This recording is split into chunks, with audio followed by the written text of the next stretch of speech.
इस photo video के ज़रिए मैं आपके साथ अपने दूसरे चोटी अभियान के कुछ संस्मरणों को शेयर करने जा रहा हूँ। ये एक्सपीडिशन जुलाई अगस्त 1988 में क्लाइंबर्स एंड एक्सप्लोरर्स क्लब नई दिल्ली के द्वारा ऑर्गेनाइज किया गया था। इस एक्सपीडिशन में कुल 15 सदस्य शामिल हुए थे, जिनमें 2 महिला क्लाइंबर भी थे। सासेर कांगड़ी पीक को येलो गॉडेस के नाम से भी जाना जाता है।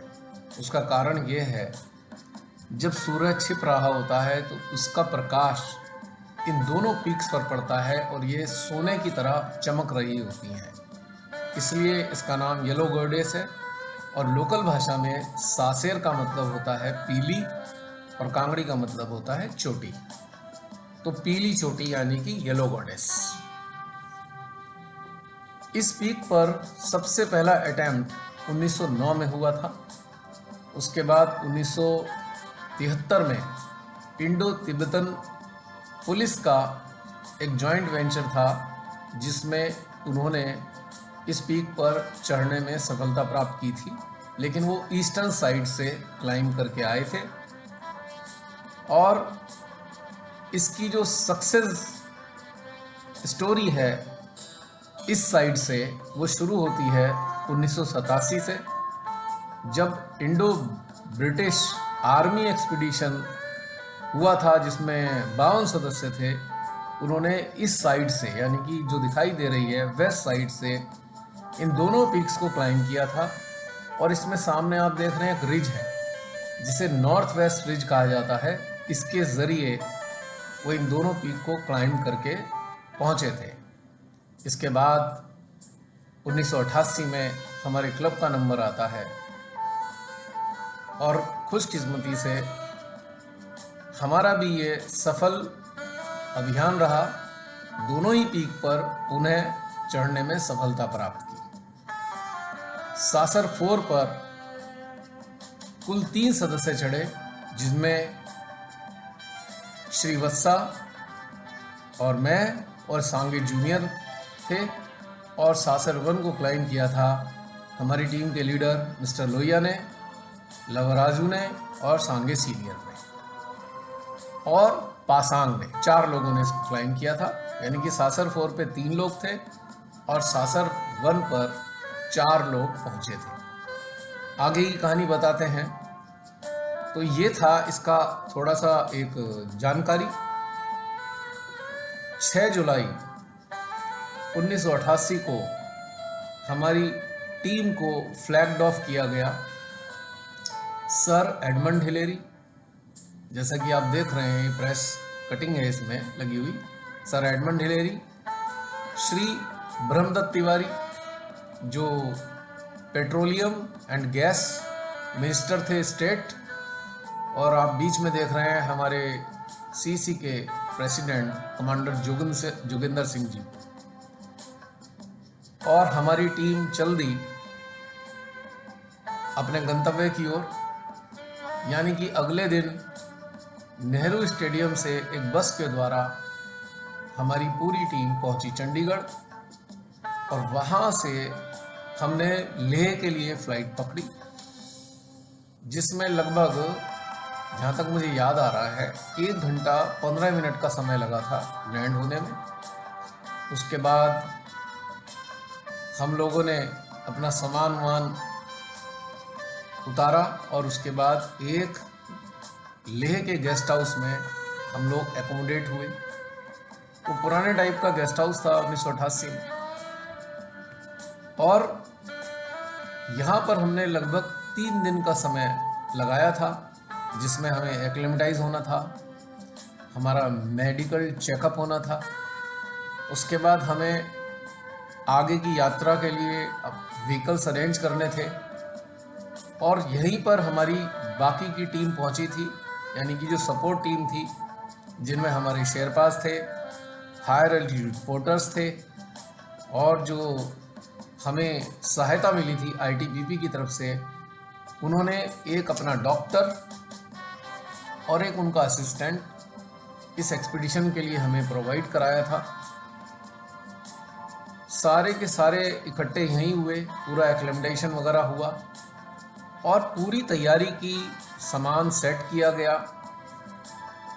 आर्मी की तरफ से हमें 2 3 टन वाले ट्रक मिले, जिसके ज़रिए हमने आगे की यात्रा तय करनी थी। लगभग 3-4 दिन के बाद हम लोग लेह से अपने गंतव्य यानी पनामे की ओर चले, जो कि लेह से लगभग 150 किलोमीटर की दूरी पर है। अब समस्या ये है कि कहने को तो 150 किलोमीटर है, पर उसका रास्ता ऐसा था जिसमें हमें पनामिक पहुंचने में लगभग 15 घंटे का समय लगा था, 15 आवर्स टाइम, क्योंकि पूरा रास्ता छोटे छोटे पत्थरों का बना हुआ था। यानी कि कंक्रीट की रोड उस वक्त हुआ नहीं करती थी। जो आर्मी के 3 टनर्स थे या आर्मी के सारे व्हीकल्स थे, इसी पत्थरों से बनी रोड पर ही चला करते थे, जिसकी वजह से जो गति थी वाहनों की 10 किलोमीटर प्रति घंटा से ज़्यादा आ ही नहीं पाती थी। खैर, अब जाना तो होता ही है, चाहे सड़क जैसी भी हो। हम लोगों को एक एक्सपीरियंस और हुआ उसके बाद, और वो एक्सपीरियंस था जब हम जा रहे थे तो हमारा ट्रक राइट साइड में पड़ने वाली खाई में टिल्ट हो गया, क्योंकि उसके जो पहिए थे वो रोड की एज पर टच हो रहे थे। सडनली वो जो एज टूट गई और हमारा जो ट्रक था हल्का सा टिल्ट हो गया। हम लोग डर गए, फटाफट हम नीचे उतरे और उसके बाद रिकवरी मंगाई गई, यानी कि चेन से खींचकर ट्रक को सड़क पर वापस लाया गया। कारण ये था कि वहाँ पे आर्मी के व्हीकल्स लगातार चलते रहते हैं, जिसके कारण क्या होता है, आने जाने वाले व्हीकल्स को थोड़ी सी जगह देनी पड़ती है, और जगह देने के चक्कर में ही ये ट्रक जो है थोड़ा सा नीचे की तरफ स्लाइड हो गया। उसके बाद 1-1.5 घंटा लग गया इसको वापस सड़क पर लाने में, क्योंकि वो लानी पड़ी, क्रेन लानी पड़ी। हमने नोटिस किया था कि इस पूरे रास्ते में लगभग 180 बैंड पड़ते हैं, यानी कि टर्न होते हैं, बहुत शार्प टर्न है। और हम देख रहे थे कि सारे जितने भी ये बैंड्स थे, इन सब पर ढेर सारे ट्रक पड़े हुए थे, कम से कम कोई 1000 फीट नीचे, कोई 1500 फीट नीचे, कोई 500 फीट नीचे। मैंने पहली बार इतने गिरे हुए ट्रक देखे आर्मी के, और हैरानी ये थी कि भाई इसे निकाला नहीं जा सकता था। तो हमने पूछा, तो ड्राइवर ने हमें बताया कि ये निकालना संभव नहीं होता है, क्योंकि इसमें बहुत मुसीबत होती है, इसलिए जो ट्रक गिर जाता है उसको ऐसे के ऐसे ही छोड़ दिया जाता है। लेह तक 180 बैंड पड़ते हैं, और 180 बैंड में इतने सारे ट्रकों के हमें दर्शन हुए। हम हैरान थे कि कितना रिस्की है जीवन। हमारे जवान, हमारे अधिकारी भारत की रक्षा करने के लिए कितना रिस्क लेते हैं। हालांकि जो बॉर्डर है वहाँ पे तो अपने अलग रिस्क होते हैं, लेकिन वहाँ तक पहुँचने के लिए भी कितनी सारी समस्याओं का सामना करना पड़ता है। और पनामिक से लगभग 2 घंटे आगे, यानी कि 30-40 किलोमीटर आगे ही सियाचिन ग्लेशियर का बेस कैंप पड़ता है। तो यानी कि लेह से लेकर उस वक्त 18 घंटे कम से कम लगते थे सियाचिन बेस कैंप तक पहुंचने में। और ऐसी कंडीशन में जो है बीच बीच में बहुत सारे हादसे हो जाते थे, जैसे ट्रकों गिरना हो गया, कुछ और हो गया, लैंडस्लाइड हो गया, क्योंकि काफ़ी टूटा फूटा हुआ करता था। आज की कंडीशन तो मुझे मालूम नहीं, लेकिन जैसे वीडियो देखते हैं वहाँ को बहुत अच्छी कंडीशन दिखाई देती है, लेकिन उस वक्त बहुत ख़राब कंडीशन थी सड़क की। तो आप देख सकते हैं इस फोटो में टिल्ट हुआ हुआ ट्रक है, और सोचिए पूरा लोडेड था ट्रक ये, और जरा सा और हो जाता तो हम सब लोग नीचे पहुंच जाते खाई में।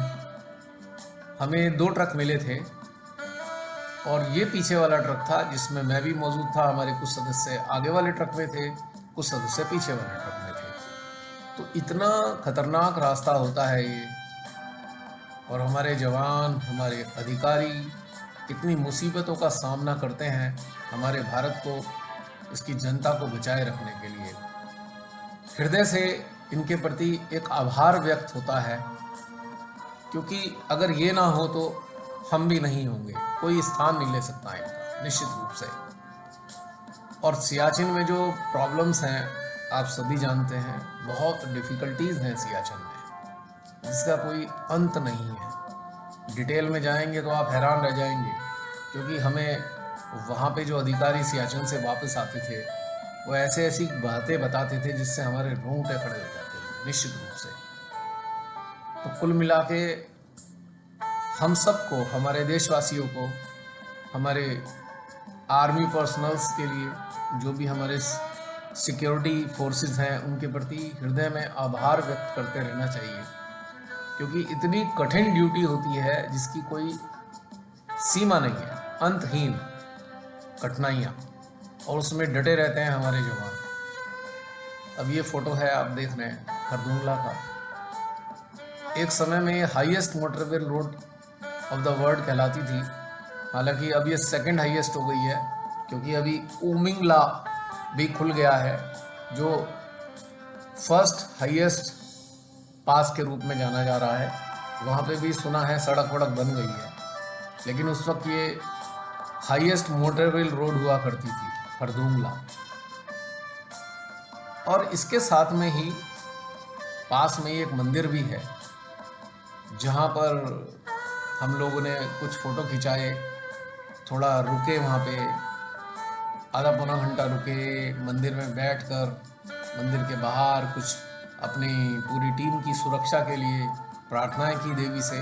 देवी माँ का मंदिर है जहाँ तक मुझे याद आ रहा है। और इसकी मान्यता भी यही है कि जो भी लोग यहाँ से गुजरते हैं इस मंदिर में मत्था टेक के ज़रूर जाते हैं, क्योंकि सबका ये मानना है कि देवी माँ सुरक्षा देती हैं, तो इसलिए उनके आगे सर झुका कर ही जाएं। और ये मैंने वैसे कई जगह देखा है पहाड़ों में, जहाँ भी थोड़ी सी कठिन जगह दिखाई देती हैं, रिस्की होती हैं, वहाँ पर कोई ना कोई एक टेम्पल ज़रूर होता है। सबकी ये मान्यता है कि भाई ब्रिटिश जो हैं संरक्षण प्रदान करते हैं, और सच भी है। इस सृष्टि में इतने सारे देवी देवता हैं इस सृष्टि का संचालन करने के लिए, हालांकि वो सारे के सारे हमारे ह्यूमन शेल के अंदर भी मौजूद हैं। जो सटल बॉडी है हमारे ह्यूमन शेल के अंदर, उस पर स्थित हैं, लेकिन ये बाहर भी मौजूद हैं, जगह जगह मैनिफेस्ट भी करते हैं। आपने देखा होगा बहुत से स्वयंभू मंदिर होते हैं। स्वयंभू यानी कि खुद से ही उत्पन्न हुए, जहाँ से वाइब्रेशन रिलीज होती है, उन्हें स्वयंभू कहा जाता है। हालांकि कोई उनकी आकृति नहीं होती, ना इनकी कोई शक्ल सूरत होती है, लेकिन उन पत्थरों से एनर्जी आती है। हमारे जो बड़े ज्ञानी विद्वान लोग थे, उन्होंने ऐसे स्थानों को आइडेंटिफाई किया, उन्होंने वाइब्रेशन को महसूस किया, और बाद में ऐसे स्थानों पर मंदिर बना दिए गए पब्लिक की सुविधा के लिए। इस रास्ते के बीच में ब्यूटीफुल नुब्रा वैली भी पड़ती है। देखिए, इसका जवाब ही नहीं है, देखते ही रह जाते हैं कितनी ब्यूटी। और ऐसा लगता है अचानक एक डेजर्ट में इतनी ग्रीनरी कहाँ से आई। उस वक्त का ये सीन है। आज की स्थिति पता नहीं, क्योंकि अब तो मेरे को उधर जाना हुआ नहीं है बहुत दिन से, लेकिन बहुत ही आनंददायी, बहुत ही सुंदर जगह से गुजर के हम लोग गए। रास्ता कठिन था उस वक्त, लेकिन सौंदर्य भी भरपूर था, जिसने उसकी सारी कठिनाई को हर लिया। ये हम पनामिक पहुंच चुके हैं, और यहाँ पर जो नज़दीकी जो विलेज पड़ते हैं पनामिक के आसपास के, वहाँ के ढेर सारे बच्चे यहाँ इकट्ठे हुए थे। ये बच्चे बाल्टिक हैं, मंगोल हैं, लद्दाखी हैं, दार्जिलिंग के हैं, तिब्बत के हैं, सारे मिक्स जो रेसेस हैं, उन सब के बच्चे यहाँ पे हैं। और ये जो क्षेत्र ऐसा ही है कि जो कि मिक्स टेरेन है। ये जो सासर कांगड़ी का एरिया है, ये ईस्टर्न काराकोरम में पड़ता है। ये हमारा गेस्ट हाउस जो फोटो देख रहे हैं आप, यहाँ गेस्ट हाउस में हम लोगों ने अपना एडजस्टमेंट किया, एक ट्रांजिट कैंप की तरह से इस्तेमाल किया हमने। पूरा सारा सामान रीअरेंज किया, सब कुछ किया है इसमें, लोड तैयार किए, यहीं से ही पोर्टर्स को अरेंज किया गया, जिनको लोड बांटे गए, लगातार ये सिलसिला चलता रहा। और ये जो फोटो है ये यहीं पनामिक का ही है, जो वहाँ का एक आर्मी, क्या कहना चाहिए, आर्मी पोस्ट थी। वहाँ पर आर्मी पर्सनल से मिलने का मौका मिला। और ये जो बीच में शायद जो बैठे हैं, मुझे जहाँ तक याद आ रहा है, ये ब्रिगेडियर है, ब्रिगेडियर केसी नंगियार। ये बड़े प्रसन्न हुए थे, ये भी एक माउंटेनियर रहे। बड़े प्रसन्न हुए जब उन्हें पता लगा हम लोग सासर कांगड़ी को क्लाइंब करने के लिए जा रहे हैं, अटैम्प्ट करने के लिए जा रहे हैं। बस वेरी हैप्पी। 3-4 दिन पनामिक में रहे, उसके बाद हमारी यात्रा शुरू होती है बेस कैंप को इस्टेब्लिश करने की। लगभग 5-6 दिन तक हमारी लोड फेरी चलती रही। आगे की टीम जाकर जो है आगे कैंप को इस्टेब्लिश करती रही। इन द मीन टाइम 6-7 दिन तक लगातार फेरी चली। उसके बाद हमारे लीडर साहब का आदेश हुआ कि महेंद्र शर्मा जी और मुझे पनामिक में ही रहना होगा जब तक कि सारा का सारा सामान आगे के ऊपर के कैंप्स में नहीं फेरी हो जाता। तो उनके मुताबिक ये सारे कार्यक्रम चलता रहा। ये रास्ता बड़ा खतरनाक था। देख रहे हैं आप कैसे टंगे हुए हैं स्टोन्स, बोल्डर्स। एक बार हम लोग वापस आ रहे थे लोड फेरी करके, बेस कैंप से पनामिक आ रहे थे। मेरे साथ 3-4 जने थे, जहाँ तक मुझे याद आ रहा है सुरेंदर और 2-3 जने और थे। तो वापस आते हुए अचानक मेरे को बहुत ज़ोर ज़ोर से गड़गड़ाहट की आवाज़ सुनाई दी। मुझे समझ नहीं आया क्या हो रहा है। गड़गड़ाहट की दिशा में जब मैंने देखा तो मेरी रूह कांप गई। बहुत बड़ा बोल्डर, उसके साथ कुछ पत्थर रोल होकर हमारी तरफ ही आ रहे थे, यानी कि हम नीचे से गुजर रहे थे और वो इतनी तेजी के साथ हमारी तरफ आ रहे थे। मैं जोर से चिल्लाया कि सुरेंदर बचो। सुरेंदर, चूंकि मैं आगे चल रहा था तो आगे मैंने देख लिया था, तो मैं आगे की तरफ भागा और वो पीछे की तरफ भागे, लिटरली जंप कर कर भागे। और इतनी ही देर में वो बड़ा सा बोल्डर हमारे बिल्कुल करीब से गुजर गया। हम थर थर कांप रहे थे यह एहसास करके, अगर हम जंप लगा के आगे पीछे नहीं हुए होते तो हम यहाँ पे स्टिकर बन चुके होते इस पर। उसने हमें बिल्कुल स्टिकर बना देना होता था। नैरो एस्केप, यानी कि पहले एस्केप हुए हम रोड पर, हमारा ट्रक गिरते गिरते बचा, देवी माँ ने हमें वहाँ भी संभाला। दूसरे एस्केप हुए हम यहाँ पर, हम 3-4 जने जो थे, 3-4 जो टीम मेंबर थे, पूरी तरह से हम बिल्कुल चिपक जाते। पता नहीं कहाँ जाकर फेंकता हमें या कुचल के चला जाता, पता नहीं, लेकिन हम लोग सियर गए थे बिल्कुल। और बिल्कुल ऐसा लगने लगा था, अरे बाप रे क्या होगा, बच गए। खैर रिस्क तो चलता ही रहता है। अगर सांसें हैं बाकी तो हमें कोई मार नहीं सकता, हमारा समय नहीं आया अभी। और जीवन नहीं है तो कोई भी छोटी सी घटना भी हमारी मृत्यु का कारण बन सकती है। तो डरना किस बात से है? ये सोचकर तो डरना बिल्कुल भी नहीं चाहिए कि हम मर जाएं, क्योंकि मरना तो हमें एक ना एक दिन है ही। मरने के डर से हम क्या जीवन जीना बंद कर दें, या जीवन जो परमात्मा ने हमें दिया है उसका रस लेना बंद कर दें क्या डर के मारे? ये संभव नहीं है, क्योंकि विधि का विधान लिखा गया। जिस वक्त हमारा जन्म हुआ उसी वक्त हमारी मृत्यु सुनिश्चित हो गई। विधि मृत्यु की सुनिश्चित हो गई, लॉन्गिट्यूड लैटिट्यूड सुनिश्चित हो गया। इसलिए डरने की कोई पॉइंट ही नहीं है। जिस चीज़ का हमें पता ही नहीं उसके लिए हम परेशान क्या होंगे।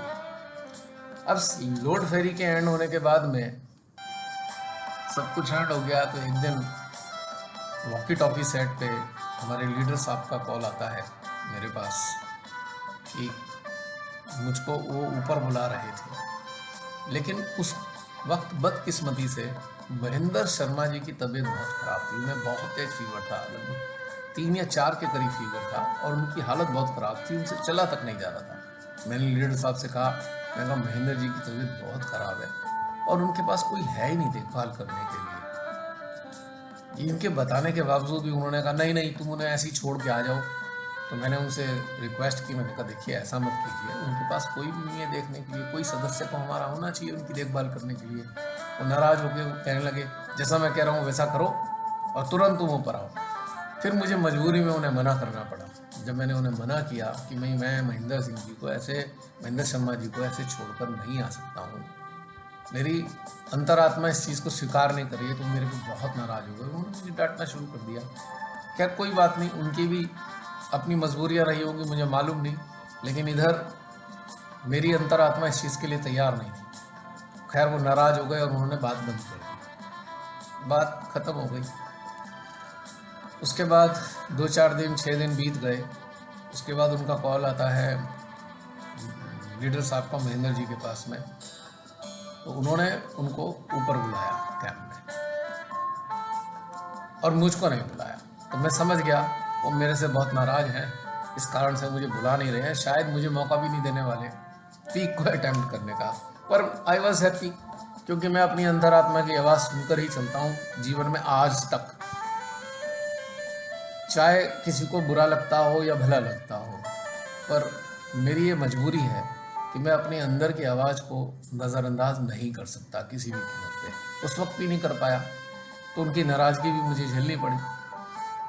खैर कोई बात नहीं, मैं अकेला वहाँ रहता रहा, कोई दिक्कत नहीं। जो पीछे से आते जाते थे मैं उन्हें देख लेता था। हफ्ता भर और बीत गया। उसके बाद एक दिन दादा का वॉकी टॉकी सेट पर मेरे को मैसेज मिलता है और दादा मुझे ऊपर बुला रहे थे, कैंप 1 में आ जाओ। तो मुझे समझ में आ गया। हमारे लीडर साहब जो थे वो हेजिटेट कर रहे थे, क्योंकि उन्होंने मुझे बहुत भला बुरा कह दिया था, पर मैं उनकी बातों का बुरा नहीं माना था कभी भी, क्योंकि एज ए लीडर उनको लगता होगा। पर यहाँ मेरी एक समस्या थी कि मैं क्या करूं भाई, मैं तो अपनी अंतरात्मा की आवाज़ को नकार नहीं सकता, क्योंकि किसी का बुरा भला क्या मानना। मुझे तो किसी बात का बुरा लगता ही नहीं कभी भी। बुरा चूंकि हमारी ईगो को लगता है। जब भी कोई सोचो ना कि हमें बहुत बुरा लग गया, तो अगर आप गौर करेंगे कि बुरा किस चीज़ का लग रहा है, कहीं ना कहीं बुरा हमारी ईगो को लगता है, ईगो को हर्ट हो जाती है हमारी। लेकिन यदि हम देखें, हम अपने आप को महसूस करें, हम एक सोल हैं, क्या बुरा मानना भाई, सबके अंदर सोल है, सब एक सोल है, क्या बुरा माने इस बात का। तो खैर मैं पहुंच गया बेस कैंप अगले दिन, और उसके बाद दादा ने जो है मुझको कहा कि अब कैंप 1 में भी आ जाओ। तो उसके नेक्स्ट डे मैं कैंप 1 में भी चला गया। ये जो फोटो देख रहे हैं आप, ये सुरेंद्र का और श्रीवत्सा का है। सुरेंद्र की एक खास बात थी, ये कभी भी खाली नहीं बैठता था, कुछ ना कुछ क्रिएटिव करता था। तो इसने यहाँ पर जो चॉपर के लिए हेलीपैड की व्यवस्था की थी, पूरा बैलून उसका लगाया, सब कुछ तैयार किया, मुझे याद आ रहा है बेस कैंप पे, क्योंकि इसको बड़ा शौक था हर चीज़ करने का उस वक्त। ये जो फोटो आप देख रहे हैं, ये हमारी पूरी टीम का है। अगर मैं इंट्रोडक्शन देना शुरू करता हूँ तो सबसे पहले लेफ्ट से शुरू करूँगा। लेफ्ट में जो खड़े हुए हैं, ये हमारे बनी साहब हैं, जसविंदर पाल सिंह जी, और उनके बराबर में अगले जो खड़े हैं वो हैं श्री लवराजू, और उसके बाद तीसरे नंबर पे आते हैं श्रीवत्सा, चौथे नंबर पे हमारे दादा हैं, जो आज इस साक्षात रूप में, साकार रूप में संसार में नहीं है, कहीं ना कहीं किसी निराकार डायमेंशन में मौजूद होंगे 100%। और उसके बाद जो खड़े हैं वो हमारे एक्सपीडिशन के लीडर हीरा लोहिया जी, और उसके बाद नीली जैकेट में खड़े हैं महेंद्र शर्मा जी। बदकिस्मती से आज भी ये अपने साकार स्वरूप में मौजूद नहीं है, कुछ साल पहले ये चले गए थे दूसरे डायमेंशन में। और महेंद्र सिंह जी के साथ खड़ा हूँ मैं, और उसके बाद जो खड़े हुए सज्जन दिखाई दे रहे हैं तपेश बंसल, जो हमारे एक्सपीडिशन के मेडिकल ऑफिसर थे, और उनके बराबर में नीली जैकेट में खड़े हुए हैं श्री BK गुप्ता जी। अब हम नीचे बैठे हुए लोगों की बात करेंगे। अब हम राइट से लेफ्ट की तरफ चलते हैं। लेफ्ट में जो बैठी हुई है महिला, वो है यांगदू गोम्बू। ये बहन है श्रीमती रीटा गोम्बू की, जो 1984 के एवरेस्ट एक्सपीडिशन में मौजूद थे। उसके बाद पीली जैकेट में है संजय अग्रवाल, और उसके साथ में बैठे हैं तीसरे नंबर पे संदीप गोस्वामी, और उसके बराबर में है सुरेंद्र चौहान, इन्होंने झंडा पकड़ा हुआ है, और उसके ही बराबर में लास्ट में है श्री नंदिनी लोहिया, जो सिस्टर है हीरा लोहिया जी की। ये सब बेस कैंप पे ही फ़ोटो खींचे गए थे। अब ये आ जाते हैं हम हमारे जो कुछ मदद करने वाली टीम के सदस्य हैं।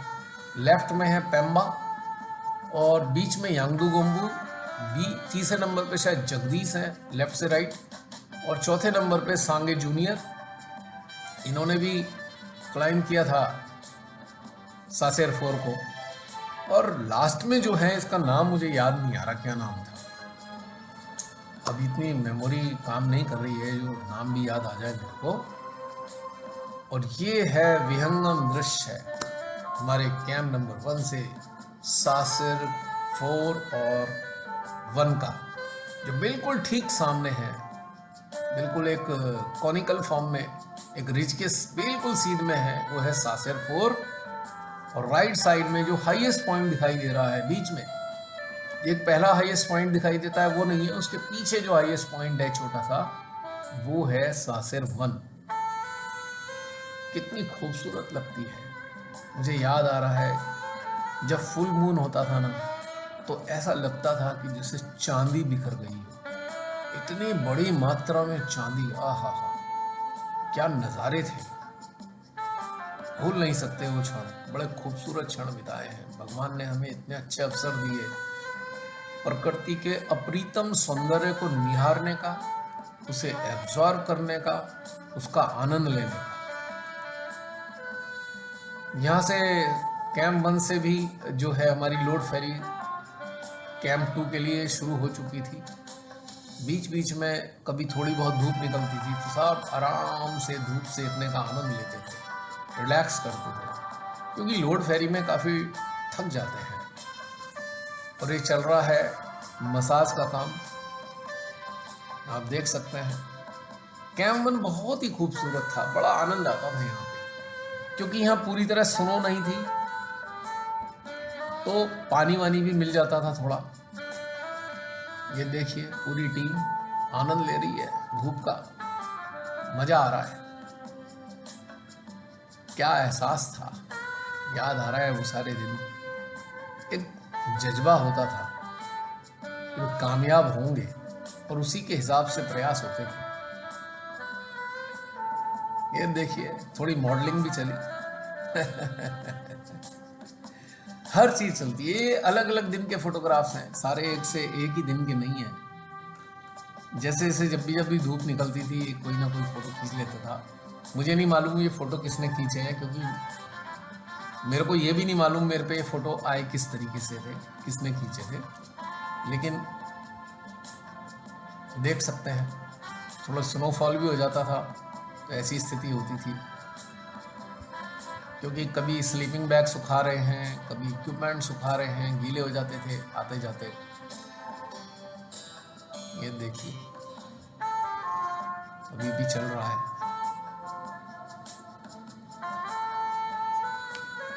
कैंप 1 पे हमने बहुत मजा किया वास्तव में, एक बिल्कुल रिलैक्सेशन होता था, क्योंकि कैंप 2 तो बिल्कुल स्नो के अंदर ही था, स्नो में ही टेंट लगे हुए थे। लेकिन यहाँ पर थोड़ा पत्थर वत्थर होते थे, किचन भी प्रॉपर बनी हुई थी, जहाँ पे दादा पराठे बनाकर हमें खिलाते थे। हमें याद है दादा बड़े प्रेम से हम सबके लिए पराठे बनाया करते थे। अरे दादा तो एकदम मदर और फादर की तरह थे, कंपैशन भी था और उनके पास एक डिसिप्लिन भी था। कॉम्बो थे दादा, कंपैशन और डिसिप्लिन के। Father like discipline, mother like compassion. ये फोटो उस वक्त लिया गया था, क्लाउड आते रहते थे अक्सर। हम लोग कई बार सोचते थे कि मौसम कब क्लियर होगा, तो बहुत ही कम चांसेस हुए हैं जिस वक्त हमें वेदर क्लियर मिला है। फेरी के दौरान ग्लेशियर को पार करना पड़ता था, काफ़ी बड़ा ग्लेशियर था, फुकपोचे ग्लेशियर, जिसमें छुपे हुए क्रेवस और बड़े बड़े क्रेवस भी दिखाई देते थे। जैसे तैसे उनके बीच से गुजरकर हम पहुंचते थे कैंप 2। इसमें देखिए थोड़ी मार्किंग कर रखी है, कोशिश की है, हालांकि मुझे बहुत अच्छा आता नहीं है, लेकिन आई ट्राइड, प्रयास किया है थोड़ी मार्किंग करने का, थोड़ा रूट का।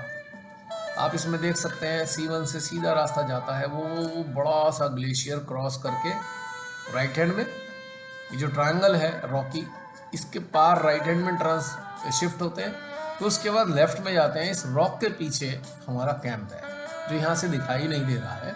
ये पूरा स्नो ग्राउंड था जहाँ पे हमारा कैंप 2 मौजूद था। इस कैंप में रहकर हमको स्नो ही पिघलानी पड़ती थी, इसके अलावा हमारे पास कोई उपचार नहीं था। हालांकि कैंप 1 में तो हमें पानी कहीं ना कहीं मिल जाता था थोड़ा, लेकिन कैंप 2 में हमें कोई पानी नहीं मिलता था, तो स्नो ही मिलती थी और स्नो को पिघलाते थे।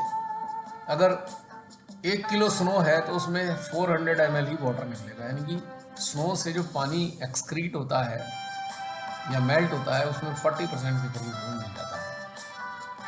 और आइस यदि हम पिघलाएं और उसमें काफ़ी टाइम लगता है, लेकिन उसमें 70% वाटर हमें मिल जाता है।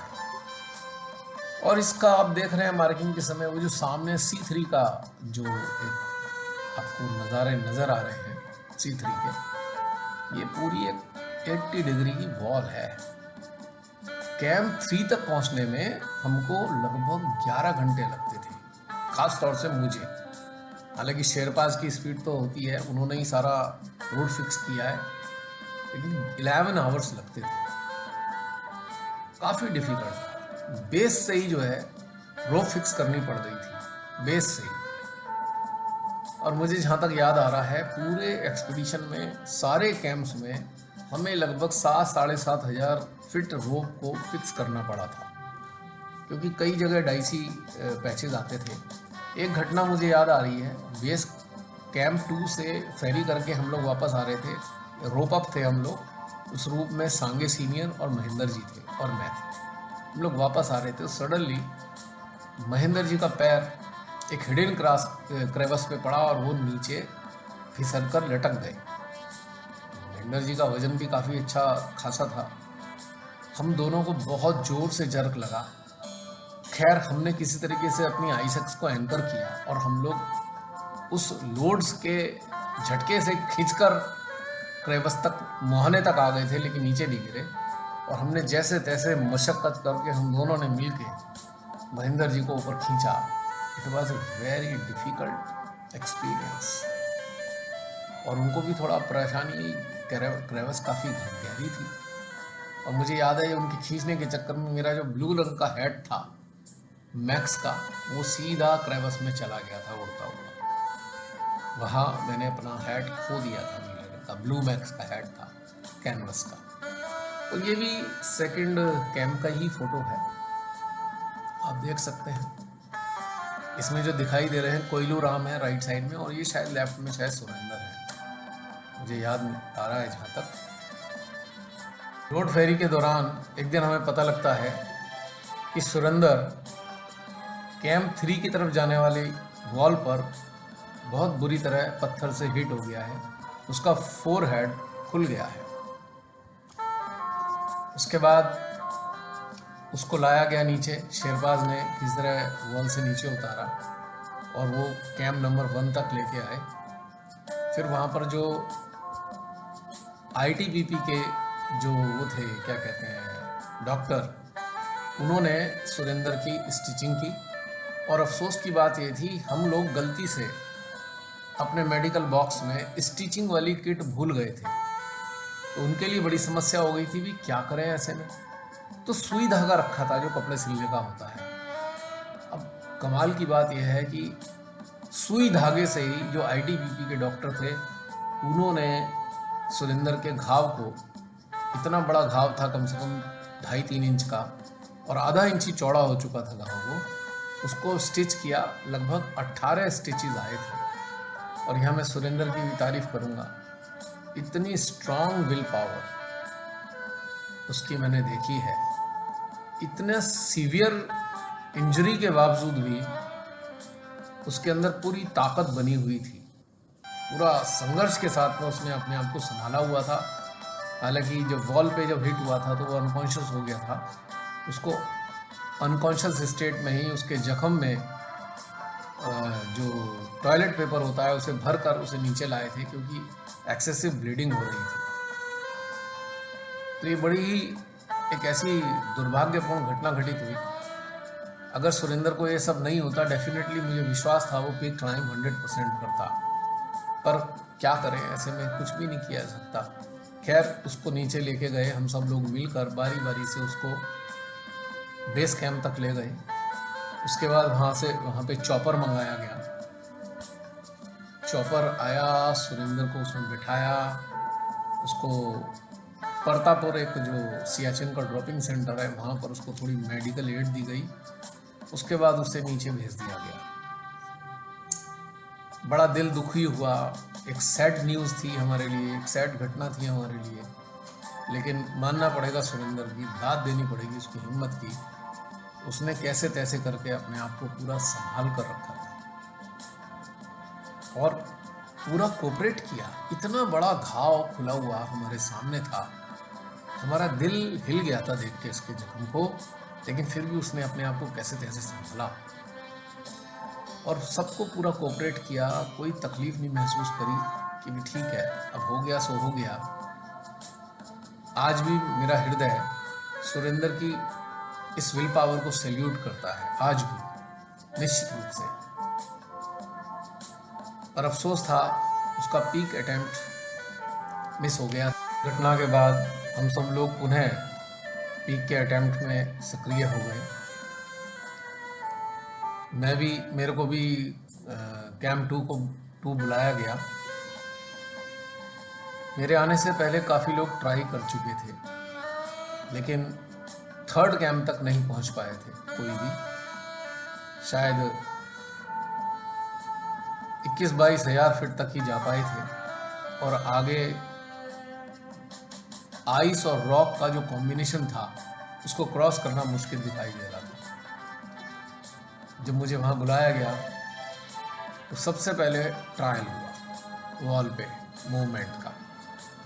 हम कुछ लोगों ने ट्रायल दिया, काफ़ी ऊपर तक चढ़ना हुआ मेरा, और हमारे लीडर साहब को लगा कि शायद सक्सेसफुल हो जाऊंगा, तो मुझे कैंप 3rd वाली या पीक अटेम्प्ट वाली टीम में शामिल कर लिया गया।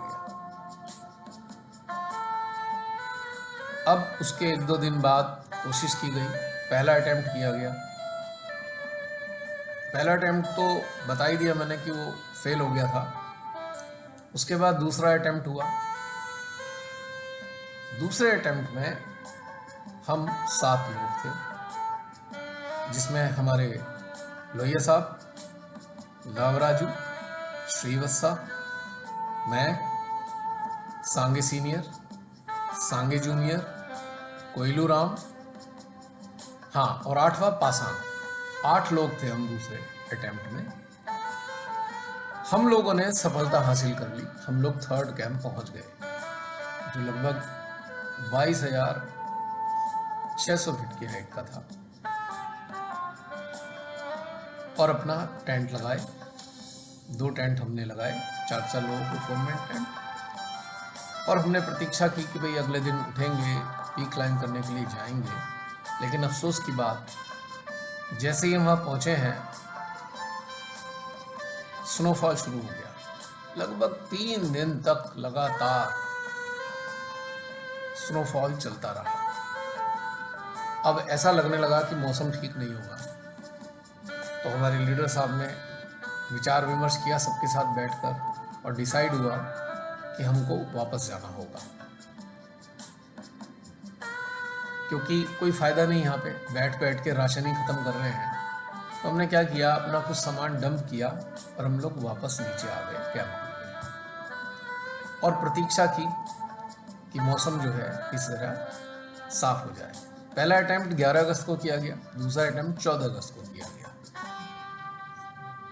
3-4 दिन लगाने के बाद हम लोग वापस नीचे आ गए। किस तरह वेदर साफ दिखाई दिया हमें। 21 अगस्त को हमारा तीसरा अटेम्प्ट हुआ। हम 8 के 8 लोग जो पहले ऑक्युपाई करने गए थे कैंप 3, वही 8 लोग दोबारा हम कैंप 3 तक पहुंच गए, और वहाँ पे हमने दोबारा अपना सारा सामान डंप करा हुआ निकाला। पर हम देख के हैरान रह गए कि वहाँ बहुत सारे मैगी के पैकेट बिखरे हुए थे। बड़ी हैरानी हुई, इस स्नो में दबा के गए थे, बाहर कैसे निकल आए सारे पैकेट। तो थोड़ी देर बाद कुछ कौवे आने लगे। ओहो, तब समझ में आया जो लद्दाखी कौवे थे, खूब बड़े होते हैं, इन्हें रेवेंस बोलते हैं, उन्होंने कहीं देख लिया होगा हमें। कमाल की बात है, 22,500 फीट की हाइट पर कौवों ने देख लिया कि हम सामान डंप कर रहे हैं, और उसके बाद उन्होंने सारा सामान निकाल डाला था। खुशकिस्मती थी कि उस दिन मौसम 21 तारीख को साफ था। हमने अपनी तैयारी की, अगले दिन अटैम्प्ट की और सारा सामान सेट किया अगले दिन अटैम्प्ट के लिए, जो हमें ज़रूरत पड़ता, जिसकी भी हमें आवश्यकता थी। और हमने टाइम पर खाना बनाया। खाना क्या बनाना होता था, केवल लिक्विड डाइट ही ले पाते थे। इलेक्ट्रॉल पीना या सूप बनाकर पीना, वो भी गिट्स के जो डिहाइड्रेटेड सूप होता है, थोड़ा हम पे चीज़ होता था, हम उसको पानी में स्नो पिघालते थे, उसके बाद उसमें गिट्स के पाउडर डालते थे और थोड़ा उसमें चीज़ भी डाल लेते थे। यही हमारी डाइट थी। क्योंकि मेरा अपना पर्सनल एक्सपीरियंस है, बाकियों का तो मुझे पता नहीं, कि इस हाइट पर कुछ सॉलिड खाया ही नहीं जाता। इस हाइट पे केवल लिक्विड डाइट ही ली जा सकती है। बाकी लोगों की भी शायद यही स्थिति थी। मतलब इवन टॉफ़ी चॉकलेट भी अगर आप लेके जाओगे ना, आपको उसे खाने का दिल नहीं करेगा। अजीब सी एक स्थिति बन जाती है। खैर, अगले दिन हम तैयार हुए सुबह सुबह, और लगभग शायद 4 साढ़े 4 बजे के करीब हम लोग निकल गए थे पीक को अटैम्प्ट करने के लिए। मुझे एक चीज़ याद आ रही है, तैयार होने में कम से कम 1.5 घंटा लगता था, यानी कि एक जूता पहनने में ही आधा घंटा लग जाता था। इतनी थकान होती थी, सांस इतनी फूलती थी कि एक स्टेप भी गिन गिन कर बढ़ाते थे, पूरी हिम्मत जुटाकर एक स्टेप बढ़ाते थे। जहाँ तक मुझे याद आता है, ऐसे सांस फूलती थी।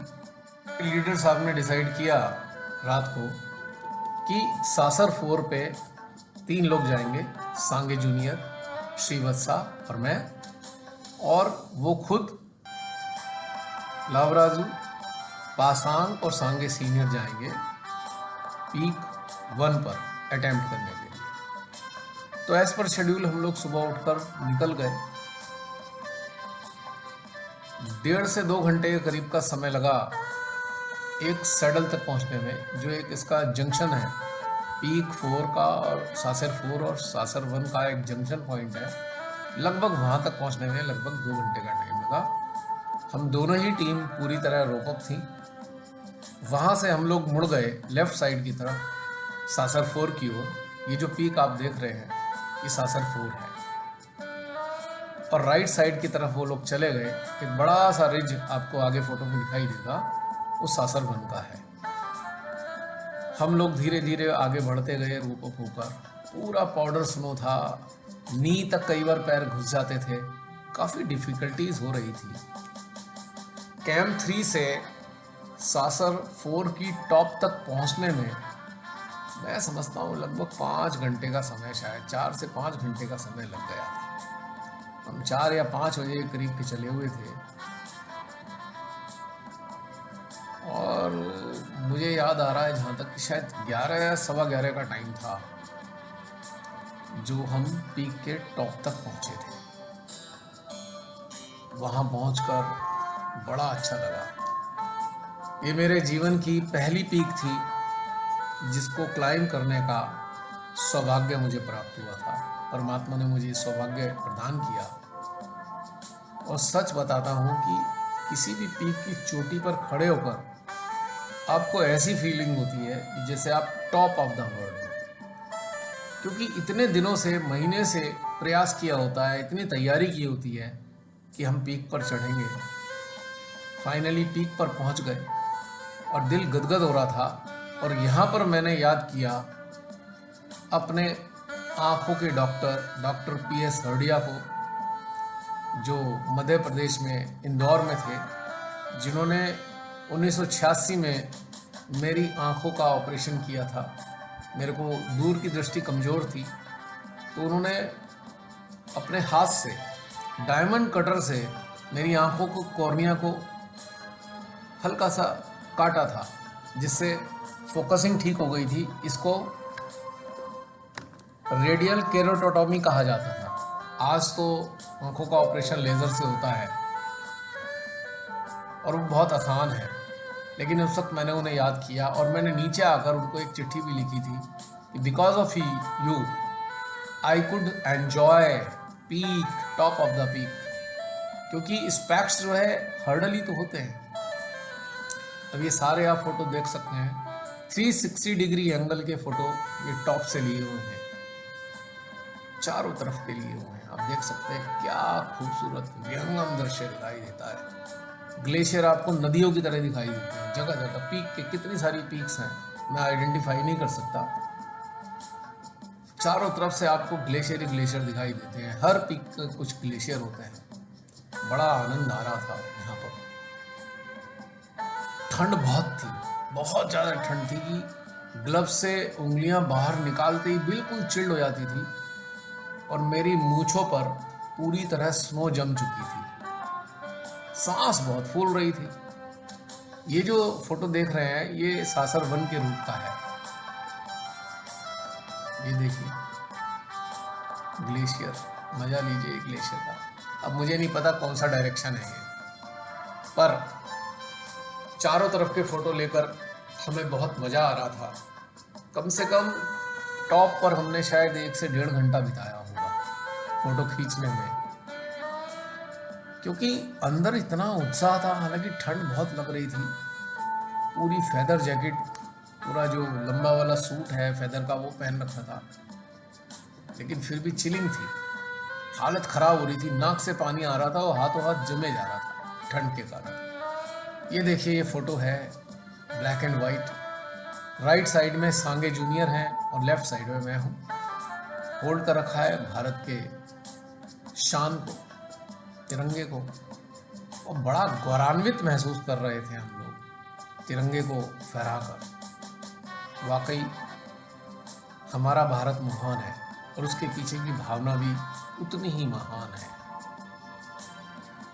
अभी जो अगला फोटो आ रहा है ये फोटो मैंने खींचा हुआ है, और पीछे जो दिखाई दे रही है वो है सासर कांगड़ी वन का रूट। ये पूरा रिच, बड़ा स्टीप, दूर से देखने में तो बड़ा आसान लगता है, पर जो क्लाइंब करने गए होंगे उनको समझ में आ रहा होगा इसका मतलब क्या है। हम लोग बहुत खुश थे।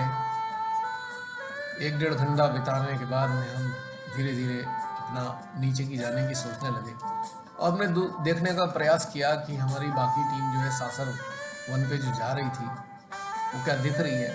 बिल्कुल डॉट जैसे दिखाई दे रहे थे, बिल्कुल छोटी बिंदियाँ। अब मूवमेंट नहीं दिखाई दे सकता क्योंकि डिस्टेंस काफ़ी था।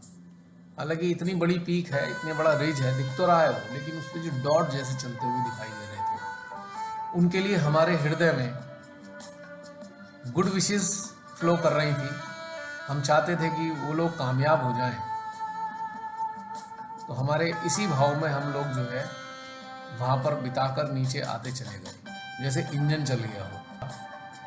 तीनों बहुत खुश थे कि हमारी टीम ने सफलता प्राप्त कर ली थी, और साथ ही हम हमारी दूसरी टीम के लिए गुड विशेस भी फ्लो कर रहे थे अंदर से, और ये परमात्मा से प्रार्थना कर रहे थे कि वो भी कामयाब हो जाए चढ़ने में। अब हम नीचे चल दिए, धीरे धीरे करके हम वापस आए नीचे। लगभग वापस आने में शायद 2.5-3 घंटे का समय लगा होगा। लगभग 4-4:30 का टाइम हो गया शायद नीचे आने में। अब हम प्रतीक्षा कर रहे थे कि हमारी बाकी टीम भी वापस आ जाए, किंतु वापस नहीं आई। चिंता होने लगी। अब एक प्रॉब्लम और हो गई। वॉकी टॉकी सेट जो था वो हीरा जी के पास था, हमारे पास वॉकी टॉकी सेट था ही नहीं, और दूसरा वॉकी टॉकी सेट था वो कैंप 2 पर।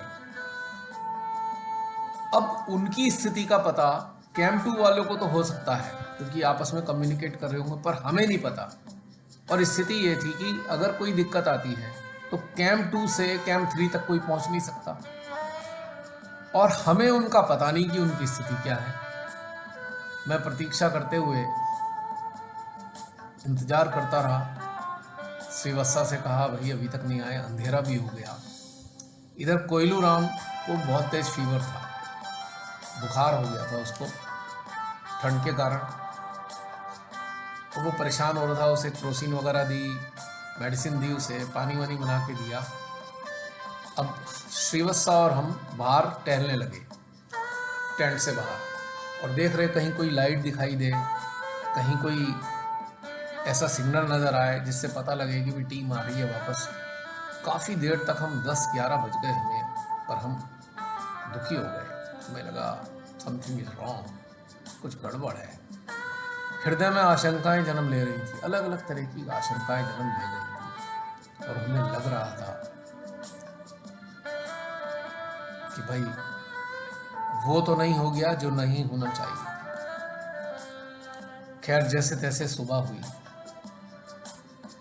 आँख खुलते ही बाहर फिर आए, फिर झांक कर देखा, कोई नजर नहीं आया। रोशनी भी होने लगी, 4:30-5 बजे रोशनी आने लगी, तब भी कोई नजर नहीं आया। अब मेरे को परेशानी हुई, मेरे से रहा नहीं गया। मैंने वर्षा से कहा वर्षा ऊपर चलें देखने, जहाँ तक भी जा सकेंगे, रोप अप हो जाते हैं हम दोनों। कोयले राम को तो बहुत तेज बुखार था, तो हम किसी तरीके से देखें क्या हुआ क्या नहीं हुआ। श्रीवत्सा ने कहा मैं तो बहुत एग्जॉस्ट हूँ, मेरी तो हिम्मत ही नहीं हो रही है, मेरे से तो होगा नहीं। अब धर्म संकट मेरे हृदय में फिर वही समस्या आ रही थी कि क्या करा जाए। मेरी अंतरात्मा फिर मुझे बाध्य कर रही थी कि मुझे तो जाना पड़ेगा। श्रीवत्सा ने मना कर ही दिया था, कैट जो भी होगा देखा जाएगा। मैंने पानी बनाया, पानी बना के 2 बोतलें 2 लीटर पानी बनाया और उसमें डाला इलेक्ट्रॉल, वही मेरे पास था, और अपनी दोनों फैदर जैकेट की जेब में मैंने उन्हें लगाया, और मैं अकेला अपनी टीम के बाकी सदस्यों को देखने के लिए ऊपर चल दिया। लगभग आधा घंटे बाद मुझे पासांग नजर आया। पासांग से मैंने पूछा क्या हुआ, उसने कोई जवाब नहीं दिया। बिना जवाब दिए वो नीचे की तरफ चला गया। मुझे समझ में आ गया इसकी स्थिति बहुत खराब है। खैर और थोड़ा आगे चला, आधे घंटे बाद मुझे सांगी सीनियर नजर आए। उनसे मैंने पूछा, उन्होंने थोड़ा जवाब दिया। मैंने पूछा बाकी टीम मेंबर कैसे हैं, बोले थोड़ी तबीयत ठीक नहीं है, और वो भी नीचे चले गए सांगी सीनियर भी। मैं आगे चलता गया चलता गया चलता गया चलता गया, सैडल के आसपास जहाँ पे वो बाइफर्केशन है, जहाँ से रूट डाइवर्ट होते हैं, वहाँ पर मुझे हीरा जी और लवराजू नजर आए, बैठे हुए थे। एग्जर्शन दिखाई दे रहा था हीरा जी के चेहरे पे, और लवराजू की स्थिति बहुत खराब थी। वो खांसता था तो थोड़ा सा ब्लड भी दिखाई दे रहा था। पूरी तरह समझ में आ गया था कि लवराजू बहुत बुरी तरीके से डिहाइड्रेट हो चुके हैं। दोनों के जेब से बोतल निकाली और लावा के पूरे मुंह में लगा दी। वो बिल्कुल आंख बंद करके पड़ा हुआ था। उसने थोड़ा सा इलेक्ट्रॉल पीता रहा, इधर एक बोतल हीरा जी को दी, उन्होंने भी पिया। 10-15 मिनट लग गए धीरे धीरे सामान्य होने में, और फिर ये जैसे तैसे हम तीनों ने वापस आना शुरू किया। लावा का हाथ पकड़ा, उसकी स्थिति वाकई बहुत खराब थी। वो करहा रहा था, पैरों में दर्द बहुत हो रहा था। उसने बताया मेरे पैरों में कुछ प्रॉब्लम है, मतलब इशारा करके, मुंह से बता नहीं पा रहे थे। धीरे धीरे करके हम लोग नीचे की तरफ चलने शुरू किए। बहुत धीरे धीरे चल पा रहे थे, बहुत बुरी तरह एग्जर्ट हो चुके थे दोनों। वहाँ से लगभग 2-2.5 घंटे का टाइम लगा कैंप 3 तक पहुँचने में। उसके बाद लावा को टेंट में बिठाया, पानी पिलाया, सूप पिलाया, और फिर उसका पाँव को खोला। जब पाँव खोले तो देखा बहुत बुरी हालत थी। पाँव की उंगलियां काली पड़ चुकी थी, एक थंब और 4 उंगलियां बिल्कुल काली हो गई थी। समझ में आ चुका था कि सीवियर फ्रॉस्ट बाइट हुआ है। फिर उन्होंने हमें बताया कि रात को मजबूरी में गड्ढा खोदकर, स्नो में गड्ढा खोदकर उसमें हमें रुकना पड़ गया था। पीक तो क्लाइंब कर ली थी, हालांकि बैड वेदर था उस वक्त, पूरा वाइट आउट हो चुका था। और ये पीक क्लाइंब करना कंफर्म हुआ था कि एक आइसैक्स जो बिसा साहब ने 87 में इंडो ब्रिटिश आर्मी एक्सपीडिशन के दौरान उन्होंने पीक पर छोड़ी थी, वो हीरा जी लेकर आए थे, जिससे उन्हें भी ये कंफर्म हुआ कि हाँ मैं पीक पर पहुंच गया हूँ और पीक हमने क्लाइंब कर ली है। लेकिन लावा की स्थिति बहुत ज़्यादा खराब थी। पूरी रात उसको गर्म पानी से उसकी उंगलियों पर हम कपड़ा लगाते रहे। वो पूरी रात चीखता रहा, चिल्लाता रहा। देख के बहुत कष्ट हो रहा था उसके कष्ट को। हम वहाँ पर 4 ही जने थे, मैं, लवराजू, श्रीवत्सा और कोयलूराम। सांगे सीनियर, पासांग और सांगे जूनियर तीनों नीचे जा चुके थे। वो रुके ही नहीं थे, वो डायरेक्ट डिसेंड कर गए थे सेम डे। वो रुके ही नहीं, हम लोगों को रुकना पड़ा, स्थिति ठीक नहीं थी। खैर जैसे तैसे रात कटी और सुबह उठने के बाद हम नीचे की तरफ आए। वो एक ऐसा एक्सपीरियंस था, सेकंड कैंप पहुंचे हम, वो एक ऐसा एक्सपीरियंस था जिसने हमें हिला दिया था। क्योंकि एक बारगी तो हमें लगा हमारी टीम के 4 सदस्य, उनके साथ कोई अनहोनी तो नहीं हो गई। और इतनी समस्या की करें क्या, ना तो उन पे वॉकी टाकी सेट और ना ही कोई इंफॉर्मेशन, कोई जरिया ही नहीं हमारे पास। ना हम नीचे कैंप 2 से संपर्क स्थापित कर सकते थे, ना फर्स्ट पे जाने वाली टीम से संपर्क स्थापित कर सकते थे। बड़ी समस्या थी। खैर समय निकल गया, हम वापस नीचे आ गए। वहां से हम लोग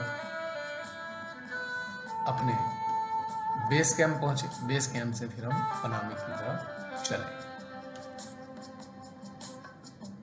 काफी लोग हमारे तकलीफ में आए थे इस एक्सपीडिशन में। सुरेंद्र चौहान, लावा राजू के लिए भी हेलीकॉप्टर आया था, चॉपर आया था, उसको भेज दिया गया नीचे। यांगदू गोम्बू, नंदिनी, बीके गुप्ता जी, संजय अग्रवाल, ये सब भी पहले ही नीचे जा चुके थे। शायद इनकी भी कुछ तबीयत ठीक नहीं थी। बाकी सदस्य जो थे वो मौजूद थे और हम लोग फाइनली पनामी की तरफ चल दिए। सारा सामान समेटा, वाइंड अप किया और उसके बाद हम पनामिक पहुंच गए और वहां पर अच्छा खासा सेलिब्रेशन हुआ। सेलिब्रेशन के लिए ढूंढी गई, डेफिनेटली उस वक्त बहुत शौक रखते थे सभी लोग। लीकर ढूंढा गया, छांग ढूंढी गई और फिर धमाल मचा, डांस हुआ। सबने बेहद खुशी मनाई क्योंकि ये जो चोटी थी ये काफी डिफिकल्ट है। सासेर कांगड़ी 35वीं दुनिया की सबसे ऊंची चोटियों में शामिल है। 35th peak, highest peak of the world. और ये जो रूट है ये काफी डिफिकल्ट था। वहाँ के जो ब्रिगेडियर थे जिन्होंने हमें इतनी सारी सुविधाएं उपलब्ध कराई थी, वो बहुत प्रसन्न हुए थे क्योंकि वो भी एक माउंटेनियर रहे थे। फिर उन्होंने हमें इनवाइट किया था परतापुर और वहाँ पर हमारा अच्छे से स्वागत किया। वो खिलाया पिलाया, पार्टियाँ हुई। 2-3 दिन हम परतापुर में रहे।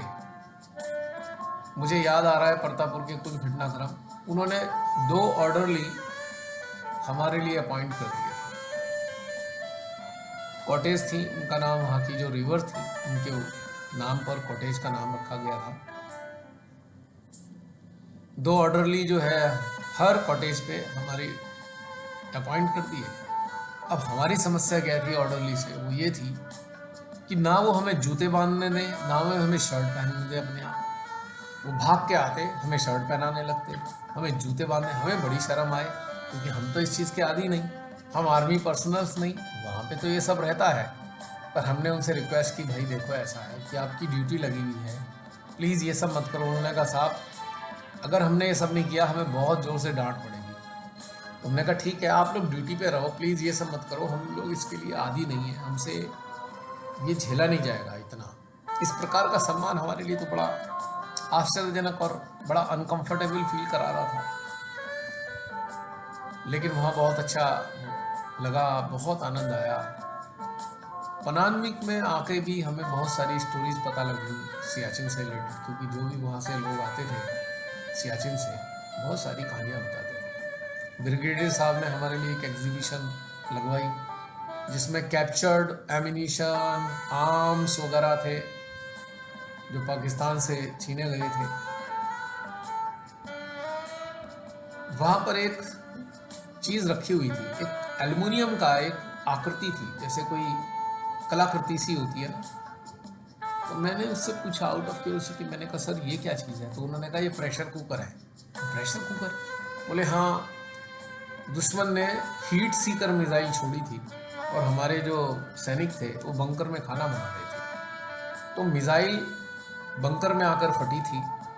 हम लोग तो पता लग गया था, तो हमारे सैनिक तो निकल गए थे, लेकिन वो जहाँ पर आग जल रही थी, स्टोव जला था, वहाँ आके फटी, तो उसकी हीट इतनी पैदा हुई जिससे ये प्रेशर कुकर पूरा पिघल कर एक आकृति में तब्दील हो गया था। उसे लकड़ी के स्टैंड में उन्होंने लगा रखा था। उन्होंने बहुत सारे स्लाइड्स दिखाए वहाँ के, इतना सुंदर स्लाइड थे ना मोनेस्ट्रीज के, बहुत आनंद आया। वहाँ पे पहली बार मैंने मिग वो जो MI-26 हेलीकॉप्टर देखा। अरे बाप रे, इतना बड़ा हेलीकॉप्टर मैंने तो अपनी लाइफ में देखा नहीं था। बहुत अच्छी मेमोरी है, बहुत स्वागत हुआ था हमारा, सब लोग बहुत प्रसन्न हुए थे। ब्रिगेडियर साहब ने हमारी बहुत मदद की थी, हम उनके प्रति हृदय से आभार प्रकट करते हैं। अभी मुझे मालूम नहीं वो अपने साकार स्वरूप में उपस्थित है या नहीं, पर मेरा हृदय उनके प्रति बहुत, अपनी पूरी टीम की तरफ से आभार व्यक्त करता है। उन्होंने हमें इतने प्रकार की सहायता दी कि हम उसका वर्णन भी नहीं कर सकते, बहुत सारी डिटेल में हम बता नहीं पाएंगे, लेकिन बस महसूस कर सकते हैं पूरी टीम का उन्होंने पूरा सम्मान किया, इतनी सहायता करी है, शायद कोई इतनी सहायता हो नहीं पाती थी। मुझे याद आता है कि उस दौरान गृह मंत्रालय से परमिशन मिल गई थी, तो हमारे लिए स्पेशल ब्रॉडकास्ट हुआ करता था वेदर की सिचुएशन देने के, स्थिति देने के लिए। और मुझे याद आता है हमारे वॉकी टॉकी सेट पर 2 जगह का कम्युनिकेशन मिलता था हमें, एक चाइना का और एक पाकिस्तान का, लगातार मिलता रहता था। जब भी हम VHF सेट खोलते थे तो ये कम्युनिकेशन भी हमें मिलता था, स्थिति पता लगती रहती थी। चाइना वाला तो चूचा चूचा की आवाज़ आती रहती थी, और पाकिस्तान की और जो हमारे बीच में जो बातें चलती थी वो भी पता लगती थी। बहुत सारी अच्छी अच्छी यादों को अपने हृदय में संजोकर हम वापस दिल्ली पहुंच गए, और दिल्ली में हमारी प्रेस कॉन्फ्रेंस हुई, पार्टी हुई। ये फ़ोटो भी शायद ऐसी ही किसी प्रेस कॉन्फ्रेंस या पार्टी के दौरान का है, मुझे जहाँ तक याद आ रहा है।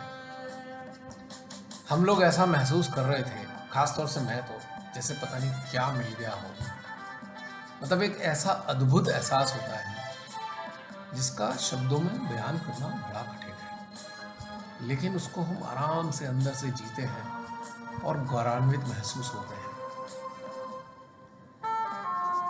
छोटे अभियान कोई आसान नहीं होते, बहुत श्रम लगता है, बहुत शक्ति लगती है।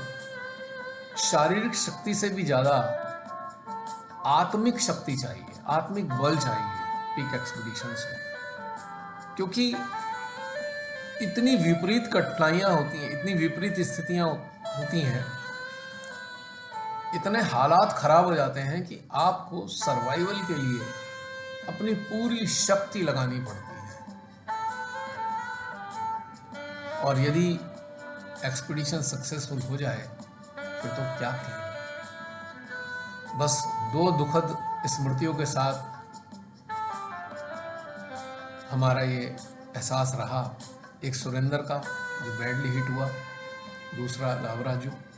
बाद में पता लगा था कि उनकी फिंगर्स को एम्प्यूट करना पड़ा था, जो इन्फेक्टेड थी, जिनमें गैंग्रीन आ गया था। उनको एम्प्यूट करना पड़ा। बड़ा कष्टकारी एहसास था। और मुझे बताया गया था कि कॉमेट में भी लवराजू थे, तो वहाँ पर भी उन्हें थोड़ा फ्रॉस्ट बाइट का असर हो गया था। तो शायद इसलिए उनका पाँव जो है और ज़्यादा सेंसिटिव था। जो -30 डिग्री टेम्परेचर में उन्हें बीनाइटमेंट करना पड़ा स्नो ट्रेंच बनाकर, तो वो पाँव दोबारा इन्फेक्टेड हो गया। कह नहीं सकते, पहाड़ों का कुछ पता नहीं कब क्या हो जाए। और जिनको नहीं होता वो लकी पर्सन्स हैं, डेफिनेटली खुशकिस्मत हैं। लेकिन जितनी प्रॉब्लम्स हैं उनसे बचा भी नहीं जा सकता। हमारे हाथ में नहीं होता कि हम बच पाएंगे या नहीं बच पाएंगे, ये ईश्वर के हाथ में है। हमें वो सुरक्षित रखते हैं या नहीं रखते। फिर भी ओवरऑल इतना सब होने के बावजूद भी 15 लोगों में से 8 लोगों को तकलीफ हुई थी। इतना सब होने के बावजूद भी हम खुशकिस्मती को महसूस कर रहे थे कि किसी का कोई लाइफ लॉस नहीं हुआ था। हालांकि पीक बहुत डिफिकल्ट थी। इतना बड़ा एक्सपोजर मिला था, इतना अच्छा एक्सपीरियंस हुआ था, इसकी तो कोई शक ही नहीं है। लेकिन फिर भी वो जो मुझे आज भी याद आती है, वो जो आइस और रॉक वॉल थी ना 70 to 80 डिग्री की, 11 घंटे लगते थे मुझे उसे क्लाइंब करने में। और एक अनुभव मुझे याद आ रहा है, एक बार जा रहा था मैं, शायद पहली बार की बात है, दूसरी बार की, तो मेरा किसी तरह पैर अटका, क्रैम्पॉन फंसा और मैं उल्टा हो गया। आपको हैरानी होगी, आधा घंटा लग गया मुझे सीधा होने में, क्योंकि इतना एक्सर्शन होता था।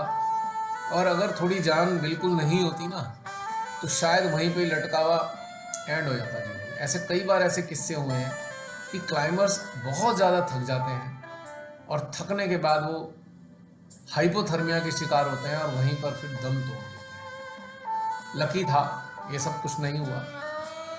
लेकिन सीधा होने में जो मुझे मेहनत करनी पड़ी थी, क्योंकि रक्सैक था, उसमें लोड था, लोड भी नीचे की तरफ हो गया। मेरी पूरी बॉडी का वेट और लोड का वेट किसी तरीके से खींच खांच कर अपने आप को सीधा किया था, मुझे याद आ रहा है। सेलिब्रेशन तो खूब हुआ, आज भी इतनी अच्छी यादें हैं। तो दोस्तों, ये थी हमारी कहानियाँ, अनटोल्ड स्टोरीज ऑफ सासर 4 एंड सासर 1। ये मोमेंटो हमें मिला था, यादों के रूप में आज भी हमारे पास मौजूद है। मैंने सोचा इसका फोटो खींच के डालूं। इसी के साथ दोस्तों हमारी कहानियों का अंत होता है। फिर मिलेंगे किसी अगले वीडियो में, तब तक के लिए प्रतीक्षा कीजिए। धन्यवाद। हालांकि वीडियो थोड़ा लंबा हो गया है, पर मैं आशा करता हूँ आपको ये कहानियाँ, अनकही कहानियाँ सुनकर कुछ ना कुछ आनंद अवश्य आया होगा। और एक बार फिर से आपके धैर्य के लिए पुनः मैं आपको धन्यवाद देता हूँ। फिर मिलते हैं।